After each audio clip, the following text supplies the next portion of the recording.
अगर कोई कुणाल ये मेरी वीडियो देख रहा है तो कुणाल का घर पे नाम कन्नू होगा, है ना भाई। आपको घर के ऊपर चढ़ना है, आप ये तो नहीं है सीधा जंप मार सकते हो कि भैया जंप मारी और सीधा आप पहुंच गए गेट के पास, नहीं। वो सामान में क्या है, गेहूं है, चने हैं, दालें हैं, फिश है, आप समझ रहे हो। एक एक एक रॉ चीज है, आप उसको किस में कन्वर्ट करोगे, मैन्युफैक्चर करोगे। हेलो बच्चों, स्वागत है आप सभी का science and Fun 9th 10th 11th के यूट्यूब चैनल पे, जहां हम टीचर्स आपको दिल और दिमाग दोनों से पढ़ाते हैं।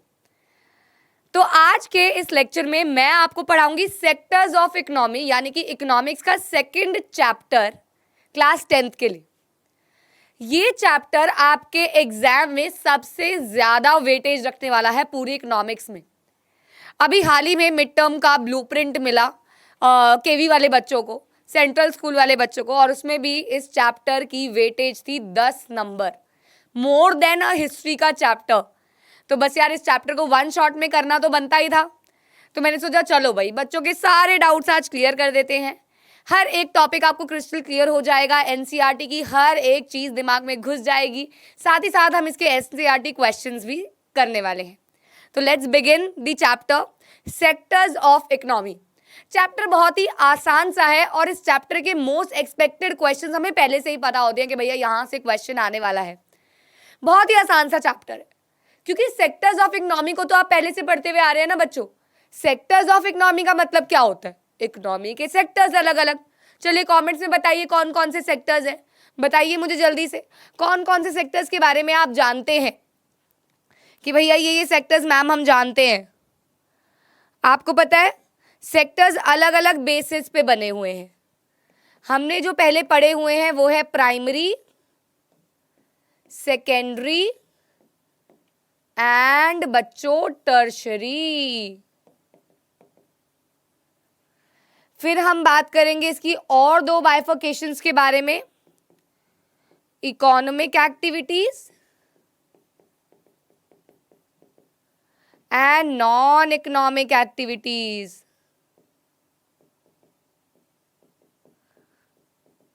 एक और बात करेंगे हम बच्चों, ऑर्गेनाइज्ड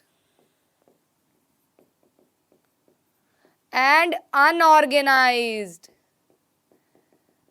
एक और चीज के बारे में बात करेंगे बच्चों, private sector and public sector. तो मैम सेक्टर्स ऑफ इकोनॉमी अलग अलग बेसिस पे बता रही हैं, क्योंकि यहाँ पे देखिए अगर इसको छोड़ दीजिए, ये तो चलो अभी रहने दीजिए, बाकी तीन public, private, organise, unorganised, primary, secondary, tertiary, अलग अलग बेसिस पे आने वाले सेक्टर्स हैं हमारी इकोनॉमी के, जिनके बारे में हम पढ़ने वाले हैं इस पूरे चैप्टर के अंदर, एक एक एक एक करके।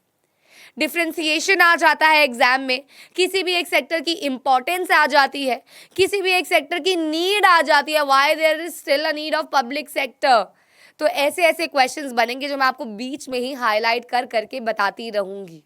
ठीक है बच्चों, चलिए sectors of economic activities. The activities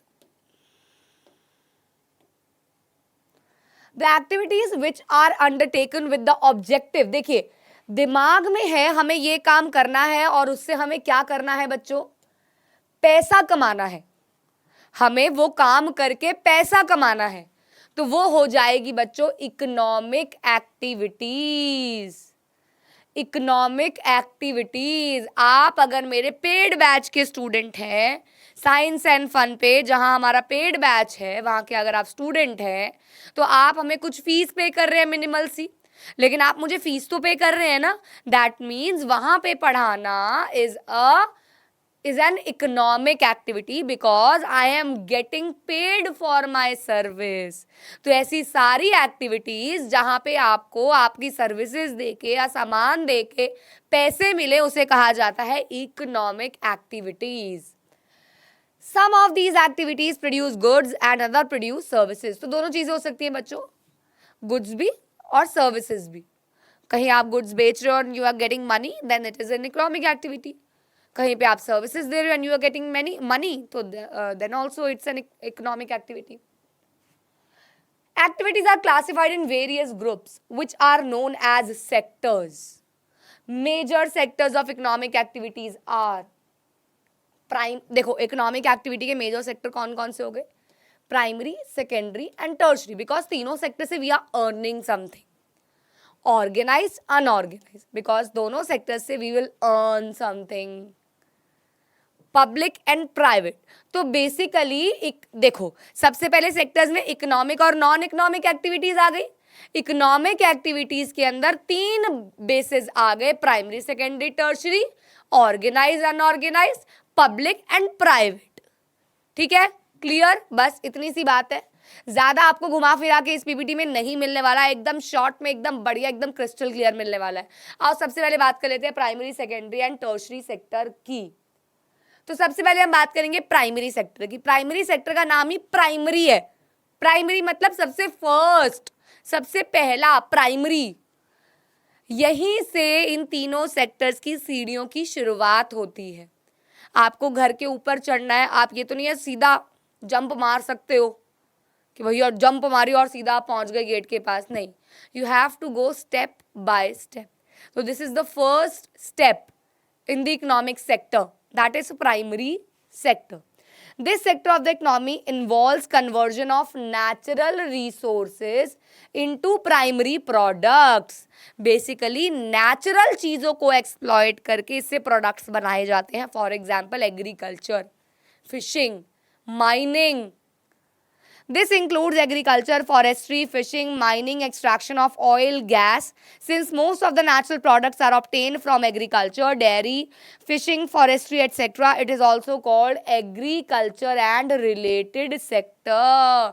क्योंकि इस सेक्टर में मोस्टली चीज़ें फॉरेस्ट्री से, एग्रीकल्चर से, फिशिंग से जुड़ी हुई हैं, इसीलिए इस सेक्टर का नाम एग्रीकल्चर एंड रिलेटेड सेक्टर भी है. फॉर एग्जाम्पल अगर कोई कुणाल ये मेरी वीडियो देख रहा है तो कुणाल का घर पे नाम कन्नू होगा, है ना भाई? कुणाल का घर पे नाम कन्नू होगा तो एक स्वीट नेम, एक घर का नेम, एक निक नेम दे देते हैं ना. तो बस वैसे ही यहाँ पे क्या दे दिया बच्चों, एक नाम दे दिया, एग्रीकल्चर एंड रिलेटेड सेक्टर. तो this is a primary sector. धरती सुनहरी अंबर नीला, ऐसा देश है मेरा, है ना भाई? चलिए सेकेंडरी सेक्टर. Second step. अब सीढ़ियों में सेकेंड स्टेप है secondary sector. This sector covers activities in which natural products are changed into other forms through manufacturing. अभी देखो एग्रीकल्चर सेक्टर से सामान आया, वो सामान में क्या है? गेहूं है, चने हैं, दालें हैं, फिश है. आप समझ रहे हो? एक रॉ चीज है, आप उसको किस में कन्वर्ट करोगे? मैन्युफैक्चर करोगे, उसको सुंदर बनाओगे. क्योंकि जब आप मॉल में जाते हो आपके यहाँ ऐसे गेहूं का ढेर नहीं लगा होता, आपके यहाँ अलग अलग ब्रांड्स के पैकेज्ड आटा पड़े होते हैं. And you buy that, not that गेहूं, right? You will not buy that गेहूं. वो तो देख के तुमको लगेगा व्हाट इज दिस. तो वो पैकेजिंग, वो सब चीज़ें होती हैं सेकेंडरी सेक्टर में, मोर अट्रैक्टिव बनाई जाती हैं. द मैन्युफैक्चरिंग में take place in a factory, workshop और at a home. For example yarn and cloth weaving were cotton fiber, sugar and gur from sugar cane, etc. Also beta, since the development in secondary sector became associated with different kinds of industries, it is also called industrial sector. साथ ही साथ बच्चों industrial sector के साथ इसको manufacturing sector भी बोला जाता है. मैन्युफैक्चरिंग सेक्टर भी बोला जाता है. Industrial sector, manufacturing sector, secondary sector की 2 नाम है प्यारे प्यारे. कन्नू, कुन्नू, किन्नू, कुछ भी बोल देते हैं ना ऐसे. चलिए, last but not the least, the most important sector nowadays is tertiary sector. tertiary sector को बच्चों प्यार से बोलते हैं सर्विस सेक्टर. tertiary sector में कोई भी tangible goods आपको आदान प्रदान होता हुआ नहीं नजर आएगा. क्योंकि आप अगर देखो, आप अभी स्क्रीन के पार बैठ के मुझे देख रहे हो, मुझे सुन रहे हो और मेरी कही हुई बातों को याद कर रहे हो, लिख रहे हो, पढ़ रहे हो, ये सब आता है बच्चों tertiary sector में. क्योंकि at that point, At this point, actually, I am not giving you my words. I am giving you my knowledge, my time, my service. तो जितने भी इनटैंजिबल बेसिकली सर्विसेज आती हैं वो सारी आती हैं टर्शरी सेक्टर में. एंड विदाउट टर्शरी प्राइमरी और सेकेंडरी कैसे चलेगा, क्योंकि टर्शरी में आती है सर्विस ट्रांसपोर्टेशन की, कम्युनिकेशन की, टीचिंग, डॉक्टरी, इंजीनियर, इन्हें तभी प्रोफेशनल्स कहा जाता है. They all lie in tertiary sector. जितने भी आजकल सॉफ्टवेयर इंजीनियर बन रहे हैं, air hostess, influencers, content creators, YouTubers. अभी आप लोग मुझे कमेंट्स में ये पूछते हो मैम कोई यूट्यूबर है तो वो कौन से सेक्टर में आएगा. बेटा all are in service sector because they are not producing anything. They are giving you the dose of happiness, they are giving you the dose of knowledge, they are giving you their services. तो वो किस में आएगा, tertiary sector में ही आएगा. The activities that help in the development of primary and secondary sectors are covered in tertiary sector. These activities do not produce goods. यहाँ पे कोई goods produce नहीं हो रहा, लेकिन ये provide करते हैं, generate करते हैं services जो कि support करती हैं production process को, जैसे कि transport, storage, communication, banking, ये सारे के सारे इसीलिए कहलाती हैं सर्विस सेक्टर. तो बस ये तीन प्यारी प्यारी चीज़ें हो गई जहाँ पे आप नेचुरल चीज़ों को एक्सप्लॉइट कर रहे हैं, सेकेंडरी में आप उनको मैन्युफैक्चर कर रहे हैं, टर्शरी के थ्रू आप उसको लोगों के घरों घरों तक पहुँचा रहे हैं, है ना भाई. हाँ, next. This sector also includes some essential services provided by professionals. Example, doctors, lawyers, teachers, barbers, information technology such as software industry, internet cafe, ATM booths, call centers, ये सब के सब आते हैं टर्शरी सेक्टर. सब के सब, क्योंकि दे आर गिविंग सर्विसेज. दिमाग में बस ये ले आओ कि ये जॉब क्या सर्विस दे रही है या कुछ गुड्स दे रही है. सर्विस दे रही है तो वो टर्शरी है. ठीक है, अब एक सवाल का जवाब टाइम स्टैम्प डाल के आपको कमेंट्स में बताना है. मैं हर बार ये लेक्चर पढ़ाते हुए जरूर पूछती हूँ, जरूर पूछती हूँ. मुझे ये बता दो कि आप लोग बनना क्या चाहते हो. बस आपने करियर में क्या सोचा है कि मैम मैं ये करूँगा, मैं ऐसा करूँगा. देखो यार, पापा मम्मी मत लिखना, वो तो सभी बनोगे, सभी बन जाते हैं, उसमें कोई डिग्री लेने की जरूरत थोड़ी है. बच्चे लिख देते हैं. तो पहले ही बता दूं, पापा मम्मी मत लिखना, वो बन जाओगे, भगवान की दया से बन जाओगे, खुद की दया से बन जाओगे. अभी ये बताओ तुम बनना क्या चाहते हो, करियर में क्या ऑप्ट करना चाहते हो. Comparing the three sectors. चलो भाई चलो, नेक्स्ट इज, अब हम लोग बात करने वाले हैं प्राइमरी, सेकेंडरी और टर्शरी को मापने की, तोलने की. Primary, secondary and tertiary sectors are compared on the basis of people working in them and amount of goods and services produced. किसमें सबसे ज़्यादा लोग engaged हैं, किसमें सबसे ज़्यादा goods and services produce हो रही हैं. Goods and services are of two types. दो तरीके की होती है goods and services बच्चों. Final goods and services, intermediate goods and services. Now what is final? Those goods and services that are directly consumed by the owner. The packet of kurkure kept in the shop that you will go and purchase and eat is a final good. But the maida, the amount of spices, the amount of oil that is used to make that kurkura are intermediate goods. That is raw material. Intermediate means intermediate, बीच के products that are directly consumed by the owner and are not meant for further production. बिल्कुल खत्म हो गया, packaging हो गई, labelling हो गई, बेचने लायक हो गई. Intermediate goods and services, those goods and services that are used for further production or processing. Raw materials है ना यार, अभी तो उनको और प्रोसेसिंग की, प्रोडक्शन की आवश्यकता है. ठीक है ना, अभी तो उनको और नीड है पॉलिश होने की, because they are raw materials. चलिए बात कर लेते हैं. For example, a farmer sells wheat to a flour mill at 8 rupees per kg. Flour mill grinds the wheat and sells to biscuit company. देखो यार, यहाँ पे देखो, एक फ्लावर आटा कंपनी है, ठीक है ना, फ्लावर मिल है जिसने a farmer sells wheat to a flour mill. सबसे पहले तो भैया वीट ले आते हैं, सबसे पहले वीट है, वीट गई फ्लावर मिल के पास, ठीक है ना, यहाँ पे पिसी आके 8 रुपीज पर केजी में आई और यहाँ पे आके पिसना शुरू हो गई। Then the grinds the wheat, ये ग्राइंड करते हैं, then sells to a biscuit company for 10 rupees. अब ये इधर आया और ये गया बिस्किट कंपनी के पास एट रुपीज 10 पर केजी। यहाँ इनने इसको पीस दिया और यहाँ भेज दिया। बिस्किट कंपनी में इसमें ऐड किए sugar and oil to flour to make 4 packet of biscuits and sells to consumer at ₹60। तो बेसिकली जो बिस्किट फैक्ट्री है उसने इसके अंदर शुगर ऐड की, ऑयल ऐड किया और तब उसने बनाए 4 पैकेट ऑफ बिस्किट्स और उसको बेच दिया, कंज्यूमेबल बना दिया एट ₹15 पर पैक, ठीक है ना, 15 पर pack. In this example biscuit is a final good, biscuit यहां बन गया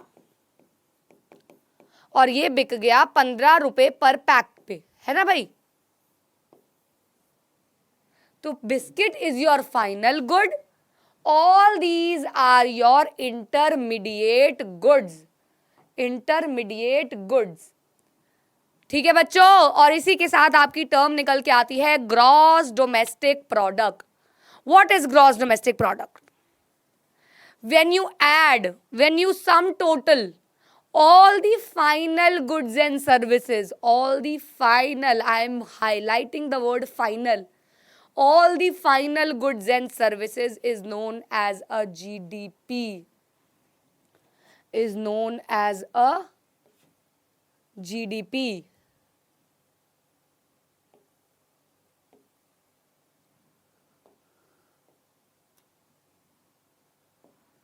जब भी आप फाइनल गुड्स को ऐड करोगे, फाइनल गुड्स तीनों सेक्टर के, प्राइमरी, सेकेंडरी, टर्शरी, तीनों सेक्टर्स के फाइनल गुड आके ऐड होंगे तो निकल के आएगा आपका जीडीपी। प्राइमरी, सेकेंडरी, टर्शरी से जब भी गुड्स आएंगे वो आएगा आपका जीडीपी। मेरे बच्चों एक और बात मैं आपको बता दूं, कृपया करके इसके स्क्रीनशॉट्स ना लें। आप लोग को लगता है मैम आप हट नहीं रहे हो, स्क्रीनशॉट नहीं लेने दे रहे हो। एक तो बच्चा उस दिन गुस्से में आके कहता मैम आप खूसट हो, पता नहीं क्या वर्ड यूज़ कर रहा था कि आप स्क्रीनशॉट नहीं लेने देते हो। बेटा हर एक पीपीटी लेक्चर अपलोड होते के साथ साथ हमारे ऐप पे मिल जाती है, साथ साथ मतलब आप फ्री क्लासेस में जाओगे, आपको कुछ नहीं करना, आप पेड बैच के हो चाहे नहीं हो, आपको ऐप पे जाना है, आपको बस वहाँ पे अपनी फ्री क्लासेस वाले सेक्शन पे जाना है एंड देन आप यहाँ से पीपीटी पूरी डाउनलोड कर लो यार। स्क्रीनशॉट ले लेके क्यों मेमोरी भराते हो, एक एक स्क्रीनशॉट लिए जा रहे हो, कितने स्क्रीनशॉट मिक्स कर लोगे अलग अलग जगह से। तो it's better to download this PPT from our app Science and Fun.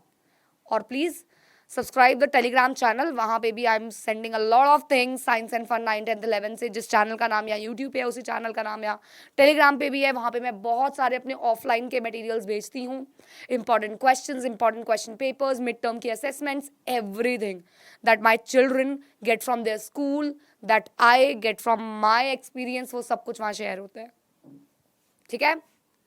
और अभी रिसेंटली एक वीडियो डाली है तुम लोगों के लिए कि जो प्री बोर्ड्स आ रहे हैं उसमें पढ़ाई कैसे शुरू करें, वो देख लेना, क्योंकि pre boards are equally important as boards, क्योंकि प्री बोर्ड तुम्हारी स्ट्रीम डिसाइड करने वाले हैं। आधे ज़्यादा स्कूलों में प्री बोर्ड्स के बेस पे आपको स्ट्रीम दे देते हैं। तो मेहनत करनी अब शुरू कर दो, आज से ही शुरू कर दो, बहुत समय बीत गया, अक्टूबर आ गया है बच्चों अब बस ऑलमोस्ट, तो पढ़ना शुरू कर दो। जिस भी बच्चे ने हमारा पेड बैच परचेज करना है, नए ताज़े नए नवेले पेड बैच आए हैं फास्ट ट्रैक नाम से।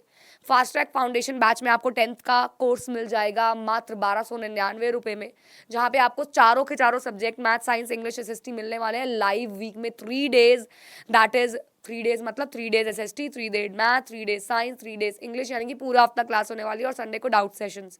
तो वो आप परचेज कर सकते हो हमारी साइंस एंड फन की ऐप पे, पूरी की पूरी इन्फॉर्मेशन है। साथ ही साथ डिस्क्रिप्शन में आपको नंबर्स मिल जाएंगे जहाँ पे आप कॉन्टैक्ट करके क्वेरीज अपनी सॉल्व कर सकते हो। तो बच्चों gross domestic product of a country is the some total of the final, तो मैंने समझा दिया, पीपीटी आपको मिल जाएगी। सम total of the value of all the final goods and services produced in all the 3 sectors in a particular year. It shows the total production in a country. The task of estimating the GDP of India is undertaken by the, कौन करता है ये? Central government ministry. ये कौन करता है totalling and all? ये पूरा डेटा कौन करता है? सेंट्रल गवर्नमेंट मिनिस्ट्री का काम होता है बच्चों इसको पूरा सम टोटल करना. ठीक है बच्चों, चलिए आगे चलते हैं फिर. Historical change in sector. बेटा एग्जाम में 5 नंबर का मोस्ट एक्सपेक्टेड क्वेश्चन आता है, what is the rising importance of tertiary sector. मतलब मल्टीपल ईयर से ये आ रहा है बोर्ड एग्जाम में, तो इट्स वेरी इंपॉर्टेंट. देखिए हिस्टोरिकल चेंज अगर बात की जाए, हिस्टोरिकल चेंज का मतलब होता है, अभी अभी कमेंट्स में आप लोगों ने बताया कि मैम मैं डॉक्टर बनना चाहता हूँ, मैं इंजीनियर बनना चाहता हूँ, मैं सीए बनना चाहता हूँ, गर्ल्स के लिए एयर हॉस्टेस बनना चाहती हैं, टीचर बनना चाहती हैं, कोई शेफ बनना चाहता है.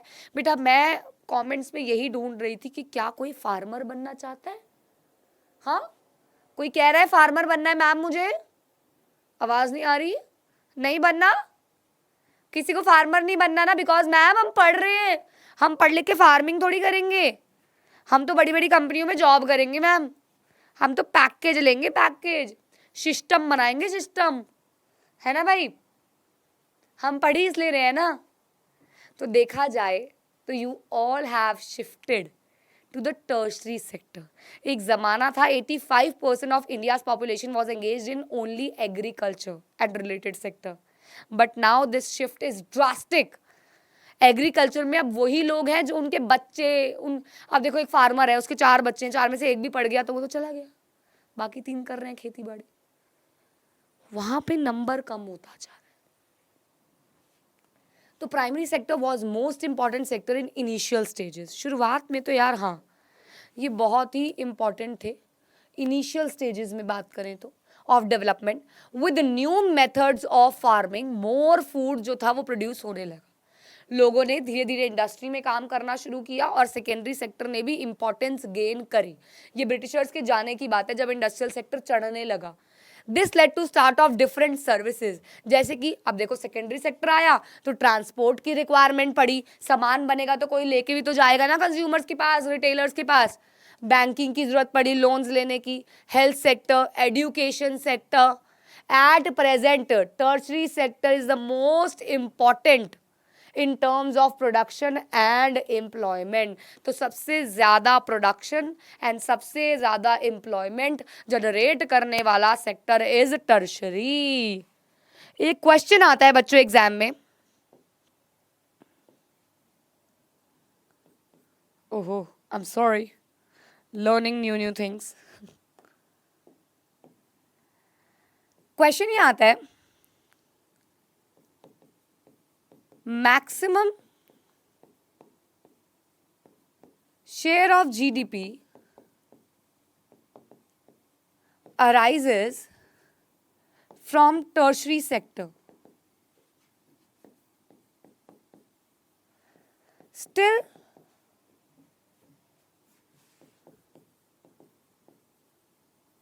primary sector has the most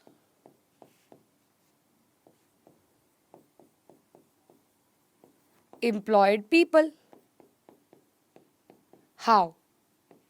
question कह रहा है कि भाई सबसे ज्यादा सर्विसेज, सबसे ज्यादा GDP is coming from tertiary sector, लेकिन लोग सबसे ज्यादा प्राइमरी में काम कर रहे हैं. भैया ये क्या घपला है, ये क्या माजरा है भैया, बताओ भाई, कोई बताना चाहेगा ऐसा क्यों हो रहा है?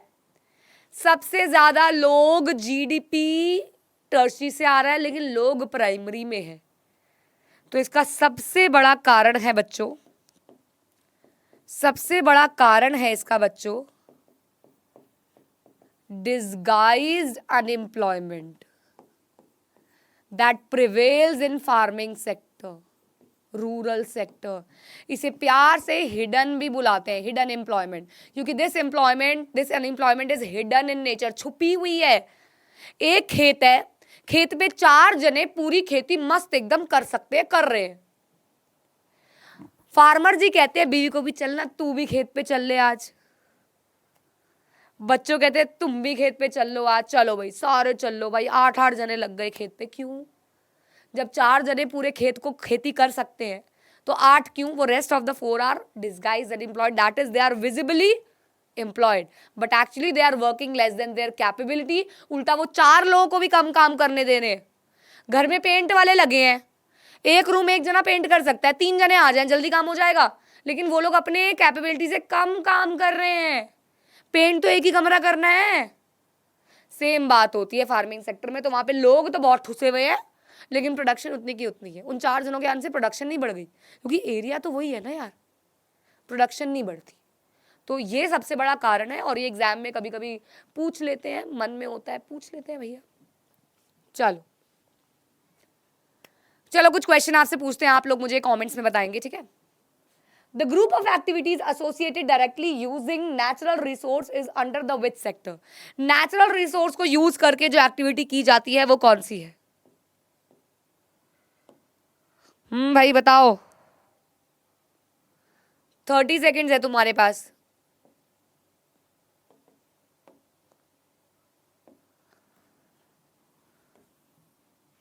थर्टी सेकेंड्स है तुम्हारे पास, जल्दी बताओ बच्चों कमेंट्स में कि the group of activities associated directly using natural resources is under the sector, which sector?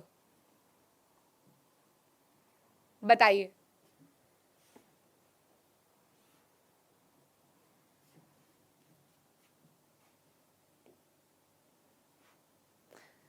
So yes, it is under the primary sector. Primary sector है ये। तो अगला सवाल आता है बच्चों, secondary sector is also called what? Secondary sector का दूसरा नाम क्या है? जल्दी से बता दीजिए। And the timer begins, timer begins 30 seconds on, 30 seconds on। Secondary sector is also called what sector? Secondary sector का कूची कूची पू प्यार भरा नाम क्या था? मैंने बताया ना, कुणाल का कन्नू, शुभम का शुब्बू, शब्बो, शब्बो। अभी टैग करने लग जाएंगे अपने दोस्तों को, है ना, होते हैं ना यार नाम प्यार से बुलाने वाले। रज्जो, रजनीश का रज्जो, कमलेश का कम्मो।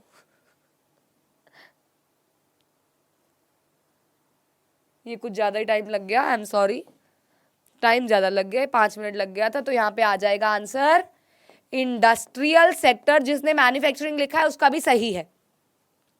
Who collect the data for GDP? चलिए बच्चों, जीडीपी का डेटा कौन कलेक्ट करता है? जीडीपी का डेटा कौन कलेक्ट करता है? इसके लिए मिलेगा आपको 20 सेकेंड्स का टाइम। चलिए, जीडीपी का डेटा कौन कलेक्ट करता है? कौन है जो GDP, gross domestic product, sum total of all the final goods and services, ये पूरा प्रोसेस करता है?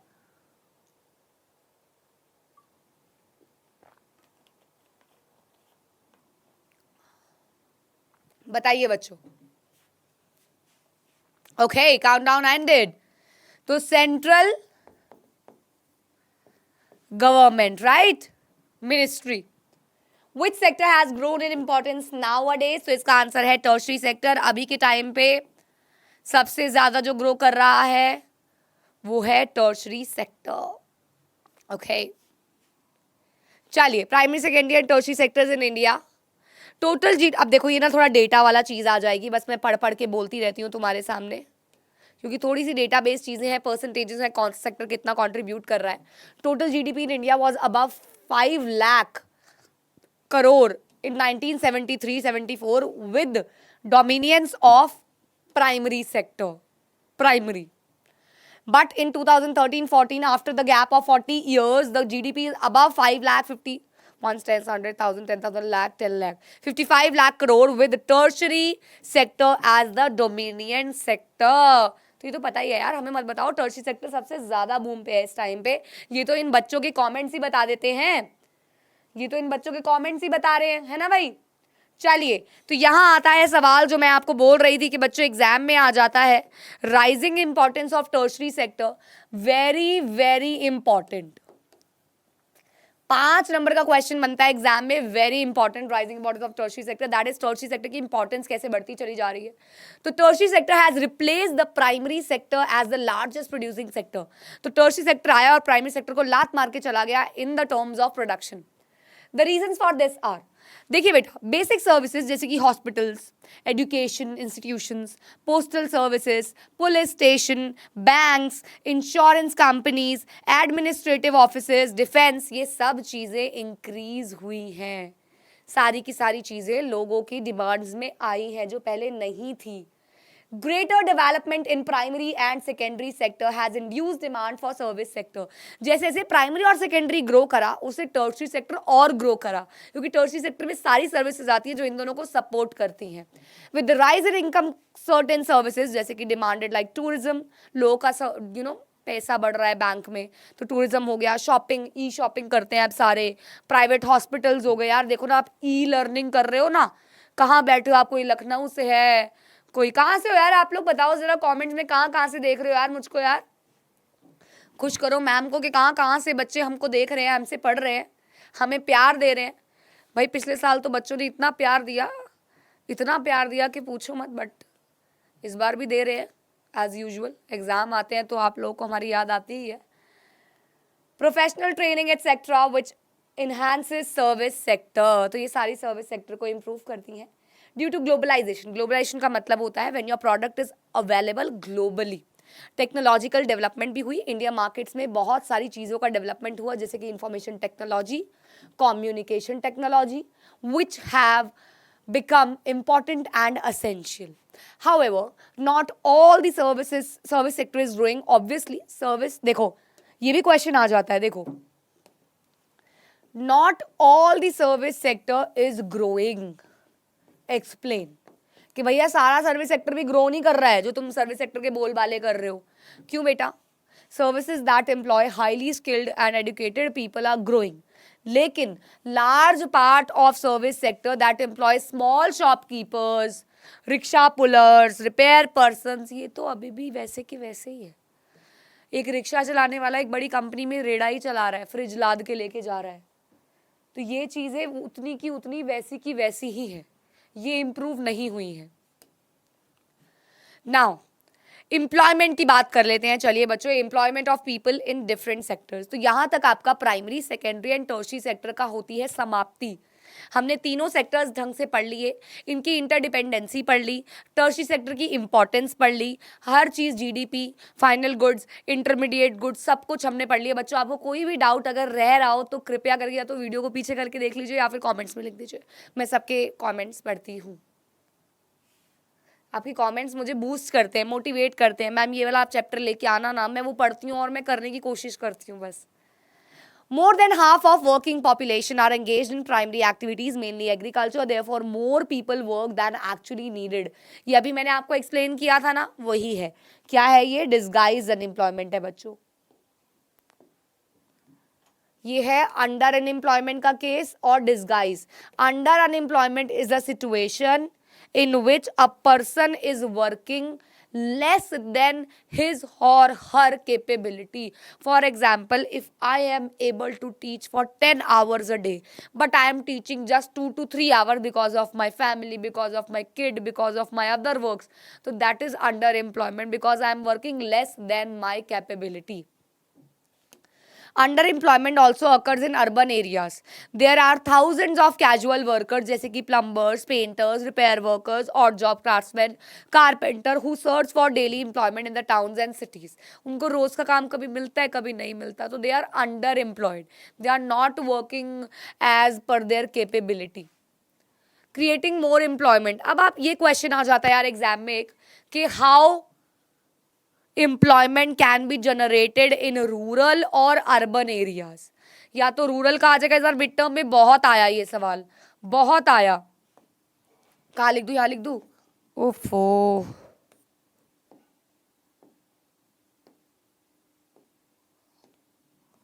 How employment can be generated. तुम लोग लिखते हो ना साथ में किताब के ऊपर, इस टॉपिक के ऊपर लिखा करो बच्चों। इन रूरल या फिर ऑब्लिक लगा रही हूं urban areas. It is essential to generate more employment opportunities and reduce unemployment in agricultural sector. This can be done by the following ways. क्या करो? बैंक क्रेडिट पे फोकस करो. अगर बैंक क्रेडिट देगी तो लोग उसको कहीं ना कहीं इन्वेस्ट करके अपनी सर्विसेज, अपनी स्टैंडर्ड ऑफ लिविंग को इम्प्रूव कर पाएंगे and they will be able to buy equipments, chemicals, fertilizers, and that will affect in their farming, their cropping pattern. तो वहाँ से उनकी अर्निंग्स जो होंगी वो इम्प्रूव हो जाएंगी. Generating employment, creating employment, construction of, देखो construction of dams, rural roads, canals, इन सब में भी अगर आप कर रहे हो तो लोग उसमें चाहिए होंगे, हायर करने पड़ेंगे, तो एम्प्लॉयमेंट जनरेट होगी. साथ ही साथ स्मॉल स्केल इंडस्ट्रीज पे ध्यान दीजिए, उनको सेट करने में हेल्प कीजिए. सेमी रूरल एरिया में उनको फंड्स प्रोवाइड कीजिए. साथ ही जैसे छोटे छोटे हो गए हनी कलेक्शन, दाल मिल या फिर फूड प्रोसेसिंग इंडस्ट्रीज जो छोटे स्केल पे भी चल सकती हैं, तो ये चलाने में लगाने में हेल्प करनी चाहिए. एजुकेशन, हेल्थ और टूरिज्म इंप्रूव करना चाहिए. जॉब्स अगर आपको, ये आपका अर्बन एरियाज में आ सकता है कि हेल्थ और एजुकेशन सेक्टर को अगर आप इंप्रूव करेंगे, डिस्पेंसरीज खोलेंगे, स्कूल्स खोलेंगे इन रूरल एरियाज, इनकरेज करेंगे टूरिज्म को इन अर्बन एरियाज, तो it will help people to work. According to NITI, national institution for transforming India, Aayog, educational sector has potential of generating 20 lakh jobs and tourism sector has potential of generating more than 35 lakh jobs.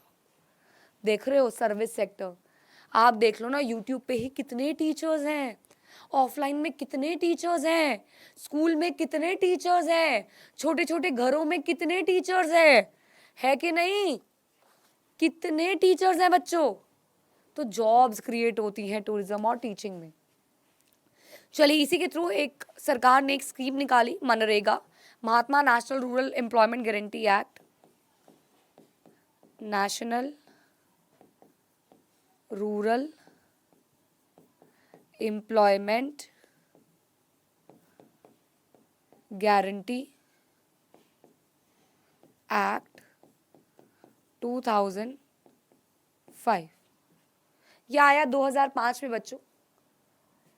National rural employment guarantee act was formulated in 2005 and launched by the Prime Minister on 2nd February 2006. Later on, its name changed to Mahatma Gandhi National Rural Employment Guarantee Act, that is MNREGA. Main features क्या क्या थे बच्चों इनके? ये target करते थे ऐसे लोगों को जो पॉवर्टी में है, रूरल एरियाज में स्पेशली. इस स्कीम के अकॉर्डिंग अगर एक पर्सन, एक फैमिली का एक पर्सन एप्लीकेशन देगा, एप्लीकेशन के विद इन 15 डेज गवर्नमेंट उनको एम्प्लॉयमेंट प्रोवाइड करेगी फॉर 100 डेज. फैमिली का एक मेंबर 15 डेज के अंदर आपको एम्प्लॉयमेंट जनरेट करवा दी जाएगी फॉर 100 डेज. और 100 डेज मतलब आपका इससे माइग्रेशन कम होगा, आपको उसमें पैसे का सपोर्ट मिल जाएगा. ऑल्सो बच्चों, अगर जो सरकार है वो 15 दिन के अंदर अगर आपको एम्प्लॉयमेंट नहीं देती है आपकी एप्लीकेशन देने के बावजूद, तो उन्हें आपको फ्री में बिना कुछ काम कराए 100 दिन तक आपको पैसे देने होंगे. ये रूल है ताकि सरकार अपना काम ढंग से करे. तो यही सारा यहाँ पे लिखा हुआ है. It was just to generate employment. Also this act, ये 1 मार्क में आ जाता है, कॉल्ड राइट टू वर्क, क्योंकि इसके अंदर क्या प्रोवाइड किया जा रहा है, गवर्नमेंट ने एक ड्यूटी ली है to provide right to every work to everyone. Division of sectors as organise and unorganise. चलो भाई बच्चों, अब हम बात करेंगे ऑर्गेनाइज और अनऑर्गेनाइज सेक्टर के बारे में. On the basis of working conditions. देखो यार, अब हर कोई जो काम करता है उसका वर्किंग कंडीशंस बढ़िया नहीं होता ना. कईयों का बड़ी बड़ी कंपनीज में काम कर रहा है जहाँ पे आपको ब्रेकफास्ट मिल रहा है, जहाँ आपको लीव्स मिल रही हैं, जहाँ आपको लैपटॉप मिल रहा है, जहाँ आपको मोबाइल फ़ोन मिल रहा है, जहाँ आपको और भी सर्विसेज मिल रही हैं, आपको मूवी टिकट्स मिल रही हैं, आपको हेल्थ में कुछ बेनिफिट्स मिल रहे हैं.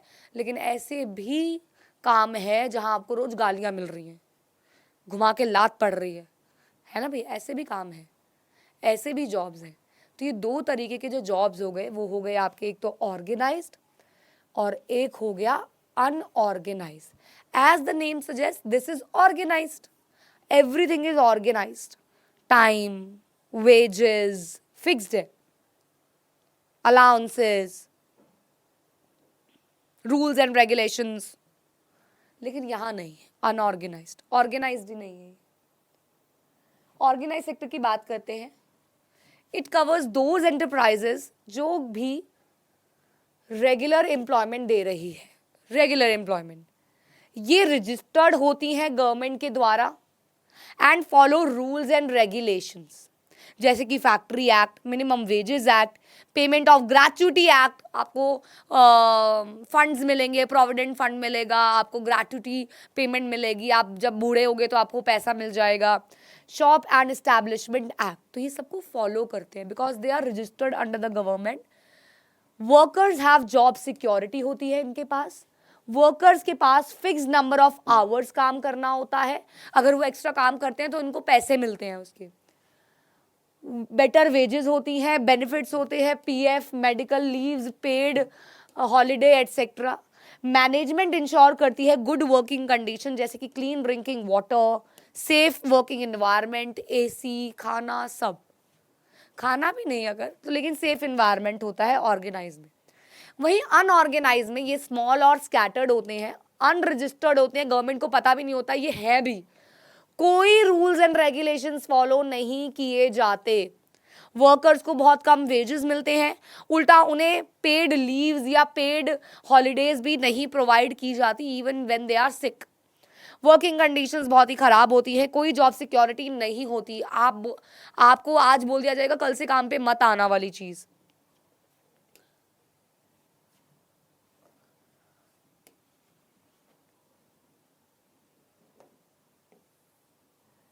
Okay, protection of workers in unorganised sector. Now as we all know, मैं अगर आपको एक बात बोलूं, अगर आपको नहीं समझ में आया है तो I can just make a table and I can just differentiate between these two in a better way so that आपको समझ में आ जाए, ठीक है, so that आपको समझ में आ जाए। मैं आपको बता देती हूँ। अरे ये क्या हो गया, हम तो लाइन डाल रहे थे बबुआ, हमको यार ये चीज़ें क्यों समझ नहीं आती है। सॉरी बच्चों, I am learning as I said. Okay, now we'll take a line. Okay, now I will take one more line. Okay, now I will take pen. Okay, so we will write about organized and unorganized. इससे आपको better समझ में आ जाएगा. So first is, सबसे पहले तो it is registered under the government, it is not registered बच्चों, it provides job security, no job security बच्चों, it follows rules and regulations, no rules and regulations बच्चों, fixed working hours, no fixed working hours बच्चों, fixed wages, no fixed wages बच्चों, और भी लिख सकते हो, benefits like paid leaves, no paid leaves, PF, sick leaves, कुछ भी नहीं मिलता है तो आप और भी लिख सकते हो। 5 नंबर का आ जाता है ये बच्चों। चलो कैसे प्रोटेक्ट करोगे यार बच्चों, कैसे प्रोटेक्ट करें हम इन लोगों को, कैसे? There are many groups of vulnerable people. Vulnerable people का मतलब होता है जो सबसे जल्दी अफेक्ट होते हैं, vulnerable, who need protection in the unorganized sector. People are often exploited, paid low, irregular jobs, face social discrimination. They can be protected in following ways. Rural areas में farmers can be supported through adequate facility for timely delivery of seeds. उनको proper time दिया जाए कि आपको इतने समय तक seeds देनी है ताकि कोई भी उनको एक्सप्लॉइट ना कर सके। Also agriculture inputs, credit, storage and marketing outlets, ये सब इनको प्रॉपर नॉलेज के साथ प्रोवाइड किए जाने चाहिए।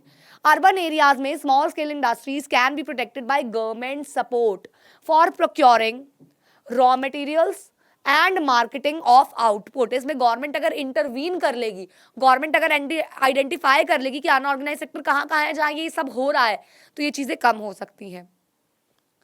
Protection and support to workers in the unorganized sector is necessary for economic and social development। और बेटा ये तो बहुत ज़रूरी है क्योंकि कितने सारे ऐसे वर्कर्स हैं जो अपनी जान दे देते हैं, मर जाते हैं, काम नहीं कर पाते हैं, लंगड़े लूले हो जाते हैं, तो इस सब में गवर्नमेंट को इंटरवीन करना चाहिए। Now sectors in terms of ownership. अब ओनरशिप के अगर बेसिस पे देखा जाए बच्चों, तो ओनरशिप के बेसिस पे दो भागों में बट गया। एक बट गया पब्लिक, ये तो पब्लिक है, ये सब जानती है पब्लिक है। तो public sector is government sector, private sector is individuals या ग्रुप ऑफ इंडिविजुअल्स के द्वारा ओन किया गया सेक्टर। ठीक है। Economic activities can also be classified on the basis of ownership, which means who owns the asset and who is responsible for delivery of the services। और इसी दो चीज़ों के बेसिस पे आए पब्लिक एंड प्राइवेट सेक्टर। तो आपको पता है बहुत सारी चीज़ें सरकारी हैं, बहुत सारी चीज़ें प्राइवेट है। सरकारी स्कूल, प्राइवेट स्कूल, सरकारी अस्पताल, प्राइवेट अस्पताल, सरकारी फ्लाइट्स, प्राइवेट फ्लाइट्स। तो public sector, in the public sector government owns most of the assets and provide करते हैं सर्विसेज, इसीलिए इसको स्टेट सेक्टर भी कहा जाता है या गवर्नमेंट सेक्टर भी कहा जाता है। जैसे कि इंडियन रेलवेज, भारत हैवी भेल, Bharat heavy electrical limited etcetera, भेल, MTNL भी है इसका एग्जाम्पल, इंडियन रेलवेज भी है इसका एग्जाम्पल। प्राइवेट सेक्टर में आते हैं ओनरशिप ऑफ असेट्स जो होती हैं वो होती है in the hands of individuals और प्राइवेट कंपनीज, जैसे कि Reliance, TISCO, Tata iron and steel company. Motive of private sector is to earn profit. देखिए बच्चों, पब्लिक सेक्टर का मोटिव होता है सोशल वेलफेयर, इनका मोटिव होता है सोशल वेलफेयर, लोगों को सर्विसेज देना, इनका होता है पैसा कमाना, टू अर्न प्रॉफिट। ठीक है। चलिए, रोल ऑफ पब्लिक सेक्टर। अब क्वेश्चन क्या आता है कि इतना लोग स्टैंडर्ड ऑफ लिविंग इंप्रूव कर चुके हैं but still there is a need for public sector.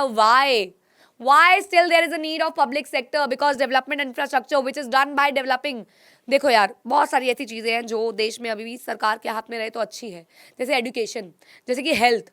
अगर हेल्थ नहीं होगी, अगर एजुकेशन अगर सरकार के हाथ में नहीं होगी तो लोग लिटरेसी रेट नहीं ग्रो कर पाएंगे, लोग नहीं पढ़ पाएंगे, लोग इलाज नहीं करवा पाएंगे क्योंकि हर एक के पास उतना पैसा नहीं है। एवरीबडी, पाँचों इंग्लिश इज नॉट बराबर।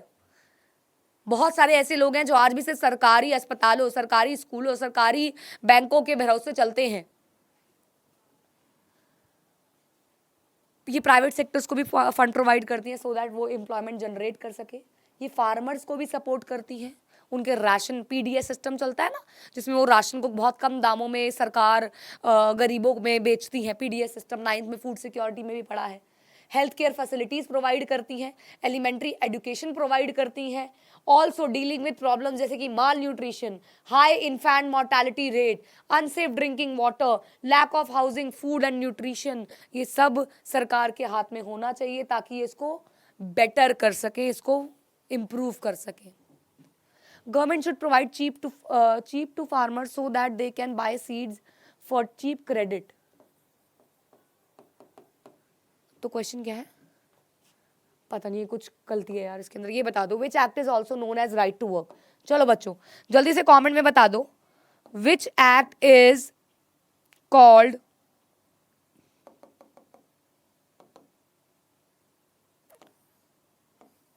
Right to work. Which act is called right to work? Right to work, काम करने का अधिकार, कौन सा एक्ट कहलाता है? बहुत ही आसान सा सवाल है यार, हमने एक ही एक्ट इस चैप्टर में अभी पढ़ा है तो बहुत ही आसान है। बहुत ही आसान है, बहुत ही आसान है. Oh, time is over and your answer is correct. इस नरेगा, मनरेगा, नरेगा, जो भी लिखो. Under which sector, organized, unorganized, would you put a laborer who is working under a contractor? Contractor के अंडर काम करता हुआ एक पर्सन, वो किस में आएगा, ऑर्गेनाइज या अनऑर्गेनाइज? देखो कंडीशंस नहीं बताई हैं, but he is working as a labour, and labour basically contractor के अंडर अगर काम कर रहा है तो उसको एक्सप्लॉइट करता है, तो ये अनऑर्गेनाइज सेक्टर में आएगा. Which sector is more concerned about people's welfare than making profit? बताइए बच्चों कि कौन सा ऐसा सेक्टर है जो लोगों के वेलफेयर के बारे में सोचता है, ना कि प्रॉफिट के बारे में. अभी अभी हमने पढ़ा है, जस्ट अभी अभी, ऐसा कौन सा सेक्टर है जो लोगों के वेलफेयर के बारे में सोच रहा है, ना कि प्रॉफिट के बारे में?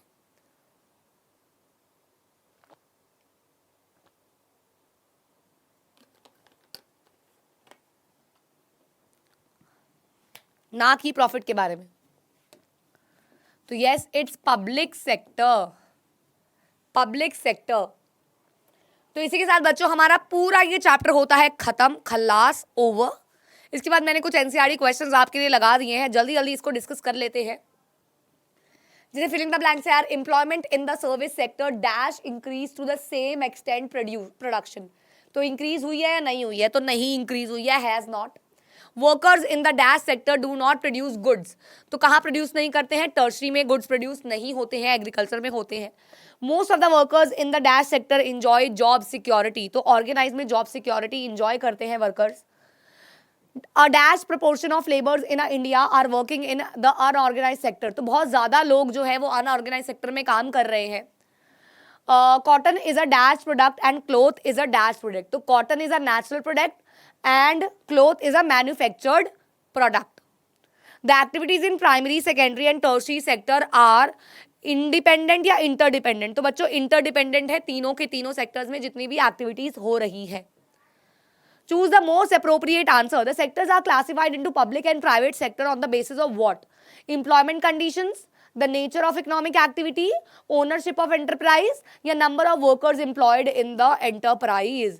तो बच्चों सही आंसर है तीसरा, ओनरशिप ऑफ एंटरप्राइज के बेसिस पे सेक्टर्स को क्लासिफाई किया गया है. ओन करने वाले पब्लिक और प्राइवेट होते हैं. Production of a commodity mostly through the natural process is known as primary sector. GDP is the total value of final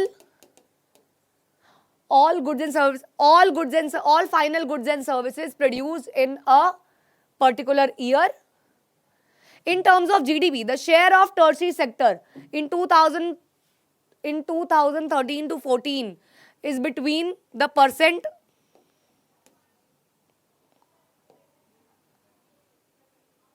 60 to 70%. Match the following हो ही रखा है आप लोगों के लिए पहले ही. Compel to sell the grains to the local आपका setting agro based mills, unirrigated land, construction of canals, low price of crops, procurement of food grains. ये सारा आपको मार्क हुआ हुआ मिल जाएगा. Odd one out, tourist guide, dhobi, tailor या potter. तो टूरिस्ट गाइड बच्चों क्योंकि ही और she is appointed by the government department. तो ये गवर्नमेंट में है, बाकी सारे प्राइवेट वर्क कर रहे हैं, अपना वर्क कर रहे हैं. टीचर, डॉक्टर, वेजिटेबल वेंडर या लॉयर. तो वेजिटेबल वेंडर बच्चों क्योंकि बाकी तीनों प्रोफेशनल्स हैं और वो अपना काम स्वयं कर रहा है. Postman, cobbler, soldier, police constable. तो कॉबलर बच्चों क्यों? Because he works in the private sector, while the postman, soldier and police constable is under the government sector. ये आ जाते हैं एग्जाम में. MTNL, Indian rail. ये ना क्वेश्चन अब चेंज हो गया है, एनसीईआरटी में नहीं, मेरे ख्याल से पुराना वाला दिया होगा क्योंकि अब एयर इंडिया भी प्राइवेट हो चुकी है, तो इस वजह से ये चीज चेंज हो गई है. How is tertiary sector different from other 3 sectors? तो बेटा ये सर्विस प्रोवाइड करता है, ना कि ये प्रोडक्शन करता है. ये बाकी दोनों सेक्टर्स को सपोर्ट करता है, यही यहाँ पे लिखा हुआ है.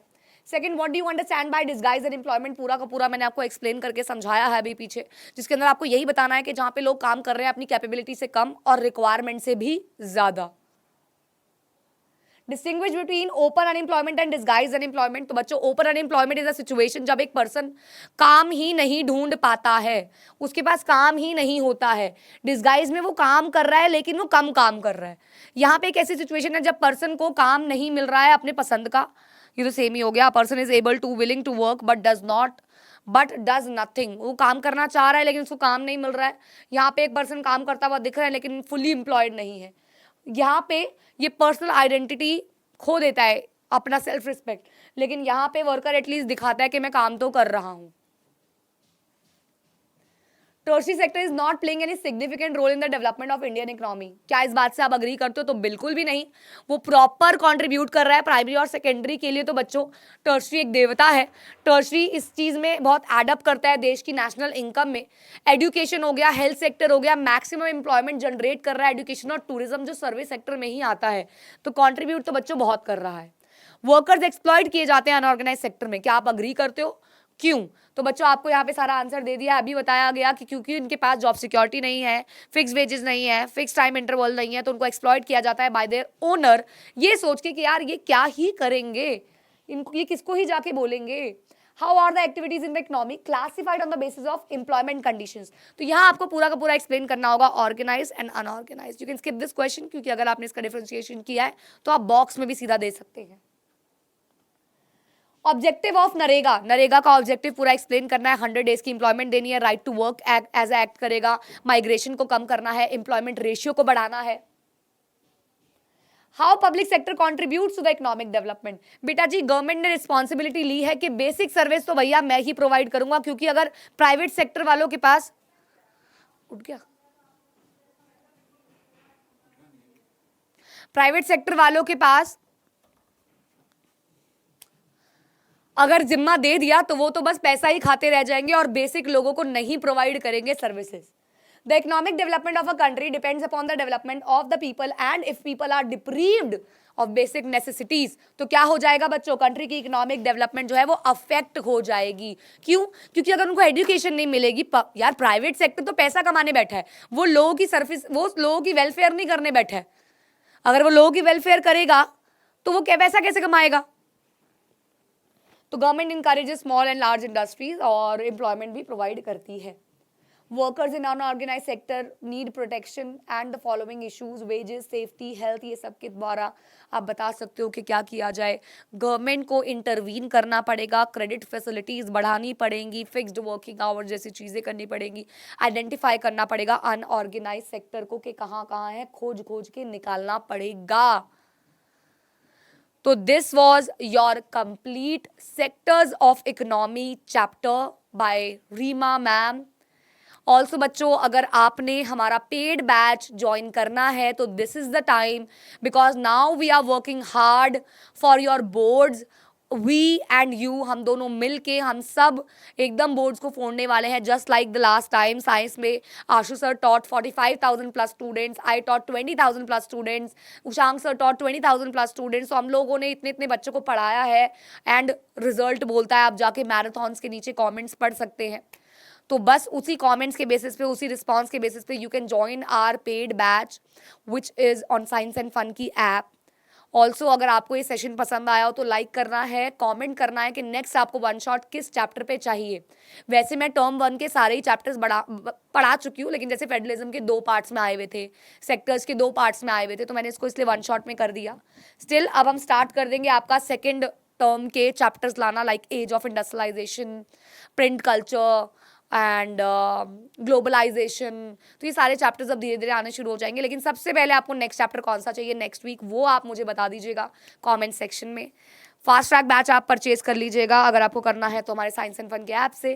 तो see you all in the next class, next one shot. तब तक के लिए पढ़ना है, ये सारे क्वेश्चंस करने हैं, पीपीटी आपको ऐप पे मिल जाएगी। Don't forget to like and subscribe to this session and this channel. See you all in the next class.